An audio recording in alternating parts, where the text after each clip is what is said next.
Un papa qui nous est venu me dire un jour, pasteur, pour si ma maman n'a pas comment passe, il faut qu'on côté ses esprits.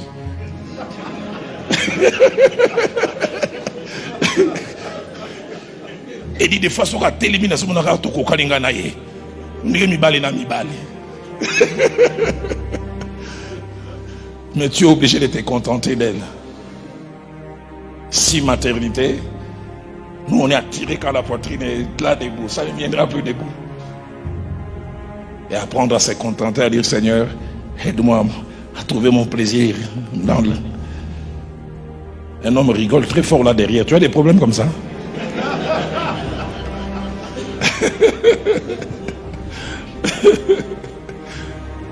Sixième cause de l'infidélité conjugale, ce problème des différences des tempéraments sexuels. Différences des tempéraments sexuels. Les psychologues qui ont étudié les couples disent, en termes de sexualité, nous avons 4 types de personnes. Premièrement, on a les très chauds. Les très chauds, ils peuvent aller sexuellement sur les 7 jours de la semaine, 6 fois. Et des fois, les 6 fois-là, des fois 2 fois par jour. Ils n'ont ni un démon, ni un problème. Dieu les a créés comme ça. On les appelle Iveco, les véhicules qui ne connaissent pas la fatigue.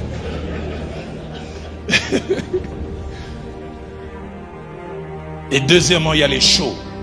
Sur les 7 jours de la semaine, 4 fois. Et puis il y a les tièdes. Les tièdes, il a besoin de sa cure de chaque semaine. Sur les 4 semaines du mois, c'est 4 rapports. Et puis il y a les froids, que j'appelle le monsieur l'abbé. Il t'a touché le 2 avril, il faudrait attendre encore le 2 mai.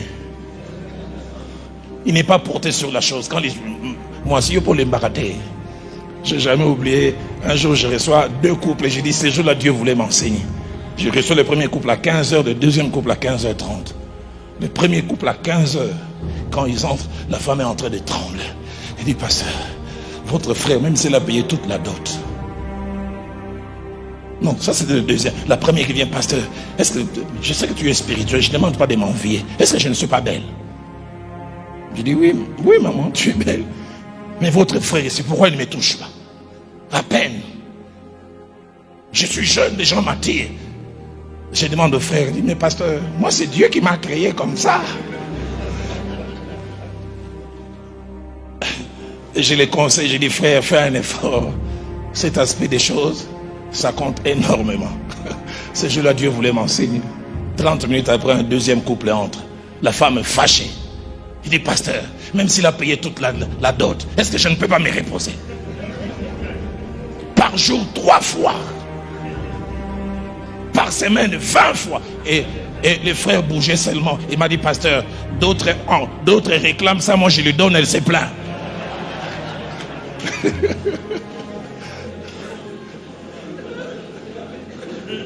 Différence des tempéraments sexuels. Alors c'est pourquoi la plupart des fois les problèmes se posent quand dans un couple 2 conjoints ont des tempéraments sexuels opposés. L'homme est très chaud, la femme est à noirite nengapeta. Elle aime une fois les mois. Ou l'inverse, l'homme aime chaque jour, la femme ne veut pas. C'est pourquoi vous qui n'êtes pas encore mariés, priez que Dieu vous associe avec quelqu'un dont le tempérament est pareil. Si vous deux, vous êtes des fois, vous vous habituez dans votre froideur. Une fois par semaine, elle est contente, tu es content. Tu es chaud, chaque jour la fête. Et les tempéraments sexuels posent des normes. 7e cause d'infidélité conjugale, attachement à certaines pratiques sexuelles que mon épouse n'aime pas ou n'accepte pas de m'accorder. J'ai vu ça souvent en tant que pasteur. L'homme aime ça, mais la femme, j'ai joué en parlant avec un homme et dit, pasteur, j'essaye. Mais madame n'aime pas cette pratique. Mais des fois, après 6 mois, 7 mois, j'aime tellement que je suis obligé d'aller à l'extérieur. On pourra approfondir tout à l'heure dans les ateliers parce que je t'entends poser la question, quelles sont ces pratiques? On en parlera dans les ateliers si on a le temps.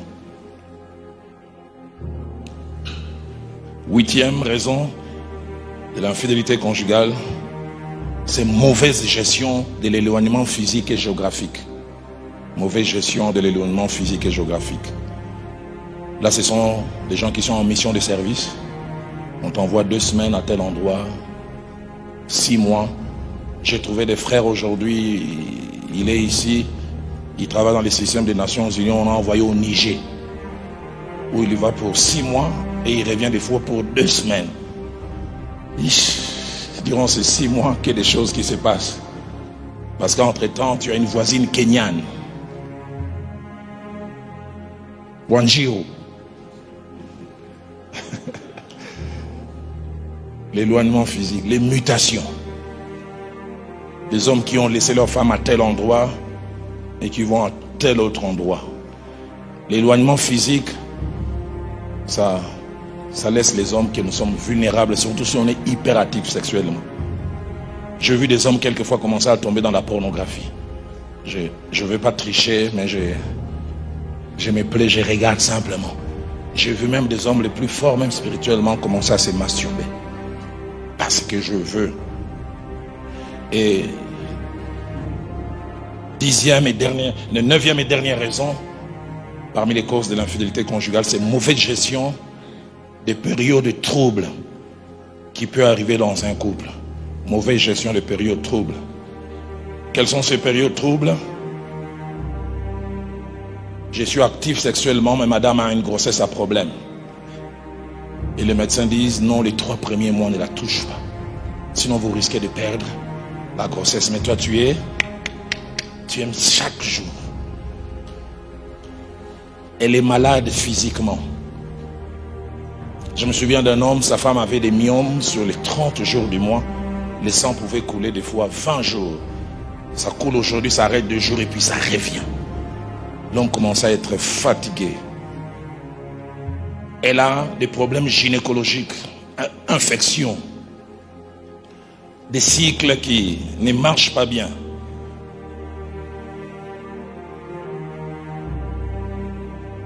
Problèmes de maternité qui se suivent. Elle commence à avoir peur de la vie sexuelle. Et cela me permet de toucher l'avant-dernier point, quelques phases et conséquences de l'infidélité conjugale. L'infidélité conjugale en général a 3 phases. La première phase de l'infidélité conjugale, j'appelle cela la phase clandestine. C'est-à-dire on cache la relation et l'on fait tout pour qu'elle ne soit pas connue. On a commencé quelque chose, surtout si on entretient une relation, on s'arrange. Et cette relation se caractérise par 4 choses. La première, c'est la duplicité.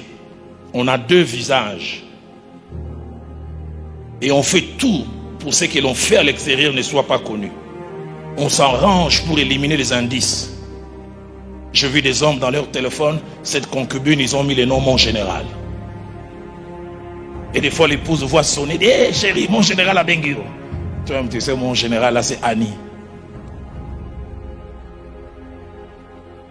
On élimine tous les indices. Tu as été là et tu as fait un bisou avant de partir. Moi c'est dans radar. On fait tout pour enlever. On écrit un texto, on efface. On a reçu un texto, on efface. Deuxième chose attachée à la saison de la duplicité, c'est le mensonge. Presque tous les infidèles sont des menteurs. Puisqu'on ne peut pas afficher. Le travail finit à 16h, mais tu dois avoir cette concubine à 17h. On aura une réunion avec l'adjoint du DG.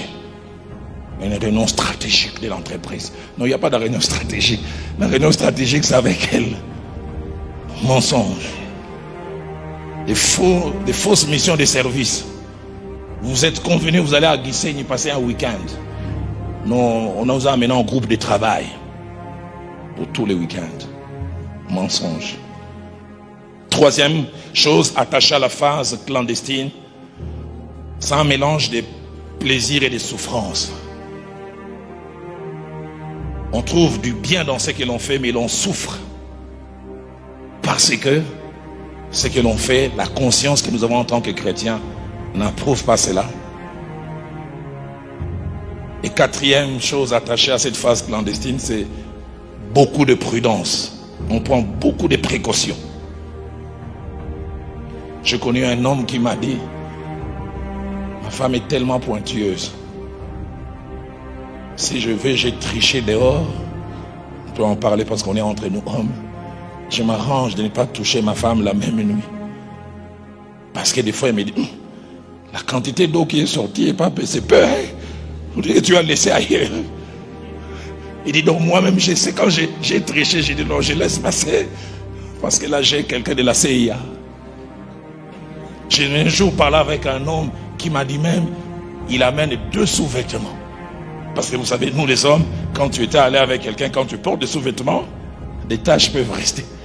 Et dit, il en amène un, il dit, elle, dès que j'arrive, elle va contrôler. Alors je dois éliminer toutes les traces. Les infidèles souffrent.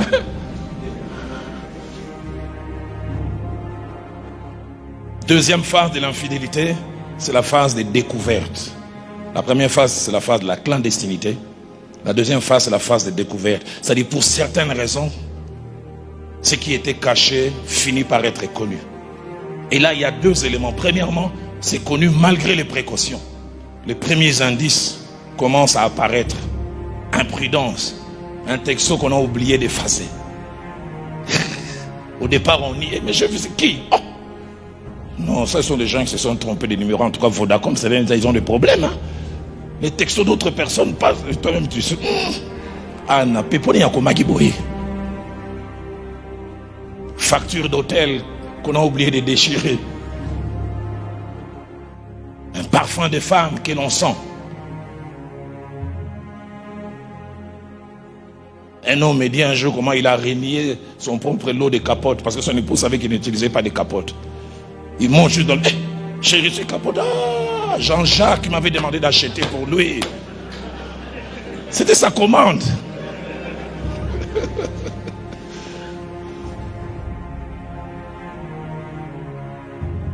Malgré les précautions, les choses sont connues.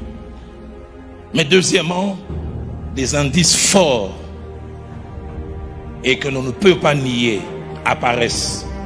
Photos explicites,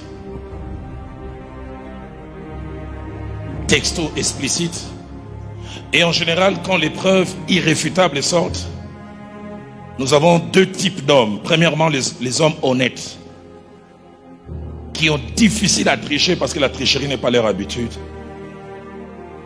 Ils avouent directement, chérie, pardonne-moi. Mais deuxièmement, il y a des menteurs professionnels qui, malgré les indices, ils commencent à nier. D'autres même, au-delà de nier, commencent à justifier. Si oui, je t'ai trompé, mais c'est à cause de toi.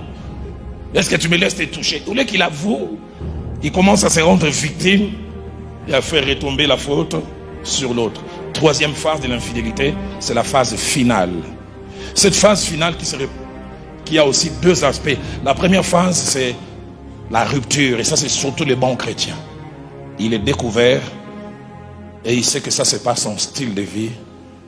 Il veut rompre. Je dois arrêter. Et là, j'ouvre une parenthèse et j'ai vu ça avec mon expérience en tant que pasteur. Les infidèles, des fois, ils prennent la décision sincère de rompre, mais c'est pas si facile. Parce que tu promets à ta femme de rompre, mais il faudrait aussi aller convaincre l'autre. Et j'ai chaque fois vu avec ces hommes, autant tu as convaincu ta femme, quand tu arrives chez l'autre, non, ma femme a découvert, on doit arrêter, elle commence à pleurer.